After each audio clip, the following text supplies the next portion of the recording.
किसान भाइयों, आज की जो स्पेशल वीडियो लेकर आया हूँ मैं गेहूं की पछेती खेती के लिए लेकर आया हूँ और उन किसान भाइयों के लिए जिन्होंने गेहूं की काफ़ी लेट बुआई की। किसान भाइयों, जैसे कि उन्होंने 25 दिसंबर के बाद या जनवरी के पहले सप्ताह में की। किसान भाइयों, हम लोगों के साथ सबसे बड़ा तो नुकसान प्रकृति ने ये कर दिया है कि जमकर बारिश हुई है, जिसके कारण जो तुरंत बोए गए गेहूँ थे उनका जो विकास था, जमाव था, वह हो ही नहीं पाया ढंग से। तो किसान भाइयों, जैसे कि अभी हमारा जो खेत देख पा रहे हो किसान भाइयों, इसकी जो बुआई की थी हमने बारिश से 2 दिन पहले की हुई थी और इसके बाद जम के बारिश हुई, जिसके कारण इसका जो जमाव है वह अच्छी तरह से नहीं हो पाया। लेकिन अगर फिर भी मैं बात करूँ तो किसान भाइयों, लगभग ऐसा मान के चल रहा हूँ कि 70% तक गेहूं का जमाव हो चुका है। और किसान भाइयों, अब हमारे हाथ में है ये जो 70% जमा हुआ है, इसको किस तरह से अच्छा किया जा सकता है, जिससे कि इसमें कल्लों की संख्या में तो वृद्धि हो, साथ में हमें एक अच्छा सा उत्पादन, मतलब मीडियम दर्जे का उत्पादन भी मिल जाए। जैसे किसान भाइयों, आप देख पा रहे हो इसमें अभी कोई भी प्रकार की ज़्यादा कोई खास वृद्धि नहीं हुई है। तो किसान भाइयों, आज की इस वीडियो में हम बात करने वाले हैं इसमें कौन-कौन सी खाद डालनी है और इसके साथ ही हमने क क्या-क्या बातों का ध्यान रखना है। तो चलिए किसान भाइयों, हम इसी के साथ में वीडियो में आगे बढ़ते हैं। उससे पहले हमारे सभी किसान भाइयों को खेती किसानी टेक यूट्यूब चैनल की तरफ से प्यार सा राम-राम, नमस्कार। किसान भाइयों, यदि आप पहली बार चैनल पर आए हो तो यहाँ पर हम फसलों के संबंध में बहुत अच्छी-अच्छी वीडियो समय पर लाते रहते हैं। तो आपसे हाथ जोड़कर निवेदन रहेगा कि हमारे चैनल को सब्सक्राइब ज़रूर कर लियो किसान भाइयों, जिससे कि आपको हमारे द्वारा दी गई जानकारी समय पर मिल जाए। और किसान भाइयों, गेहूं के संबंध में, सरसों के संबंध में सीजन चल रहा है तो उनके संबंध में बहुत सारी वीडियो चैनल पर है, एक बार डिस्क्रिप्शन बॉक्स को चेक कर सकते हैं और साथ में हमसे आप डायरेक्ट भी जुड़ सकते हैं, नीचे टेलीग्राम की लिंक दी हुई है। तो चलिए किसान भाइयों, हम बात करते हैं कि इस समय आपको क्या, कौन से उर्वरक का प्रयोग करना है। किसान भाइयों, उर्वरक की बात करूं तो आपने किसान भाइयों इस समय यूरिया का प्रयोग जरूर करना है। और एकड़ के हिसाब से बताऊं तो किसान भाइयों, लगभग 40 से 45 किलोग्राम यूरिया का प्रयोग प्रति एकड़ के हिसाब से करना है। लेकिन कुछ बातों का विशेष तौर पर आपने और ध्यान रखना होगा।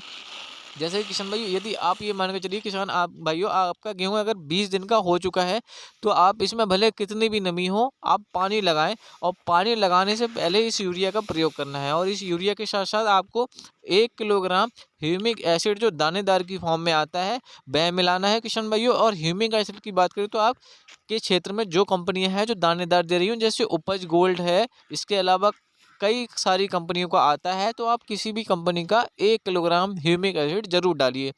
अब किसान भाई, जो ह्यूमिक एसिड होगा वह क्या करेगा, जो यूरिया आप डाल रहे हो किसान भाई, जो ज़मीन है हमारी पहले की तरह नहीं रही है।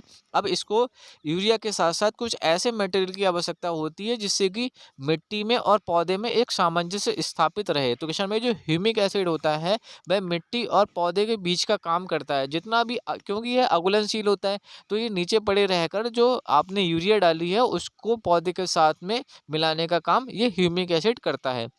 अब साथ में किसान भाई, क्योंकि इस समय नमी बहुत ज़्यादा होगी और आप पानी भी लगा रहे हो, तो इससे पानी लगाने का फ़ायदा तो ये होगा क्योंकि ये जो ठंड है उससे गेहूं को बचाने में सहायता करेगा, क्योंकि ये पाले से भी बचाएगा, इसको लड़ने में सहायता करेगा। तो किसान भाई, इसके साथ साथ आपने 5 किलोग्राम 80% WDG वाला, चाहे आप श्री राम कंपनी का ले सकते हैं, चाहे किसी भी दूसरी कंपनी का ले सकते हैं, सल्फर का प्रयोग करें। क्योंकि किसान भाई, जो सल्फर है वह हमारी पौधों के लिए, हमारी फसलों के लिए बहुत ही आवश्यक, लगभग चौथा तत्व माना जाता है, जिसके कारण सल्फर के प्रयोग से जो पौधा होगा उसके आसपास नमी भी बनेगी, मतलब जो गर्मी है वह भी पैदा होगी और जो पौधा है उसके कलियों का विकास होगा, साथ साथ में उसमें सल्फर की तत्व की पूर्ति भी हो जाएगी। किसान भाइयों, मैंने आपको 3 चीज़ें बताई थी किसान भाइयों। एक आपको मैंने यूरिया, दूसरा ह्यूमिक एसिड और तीसरा मैंने किसान भाइयों सल्फर। सल्फर की मात्रा 5 किलोग्राम प्रति एकड़ के हिसाब से ही रखना किसान भाइयों। अगर इन तीनों चीज़ों का मिश्रण बना के आपने जो आप सिंचाई करने जा रहे हैं उससे एक रात पहले करना किसान भाइयों, तो निश्चित ही आपको बहुत ही बढ़िया लाभ इसका देखने को मिलेगा। किसान भाइयों, उम्मीद करता हूँ मैंने जो जानकारी दी आप मेरी जानकारी से सहमत होंगे। और किसान भाई, यदि सहमत हैं और अभी से वीडियो देख रहे हैं तो वीडियो को लाइक जरूर कर देना। फिर मिलेंगे किसी अन्य वीडियो में, तब तक के लिए नमस्कार, धन्यवाद।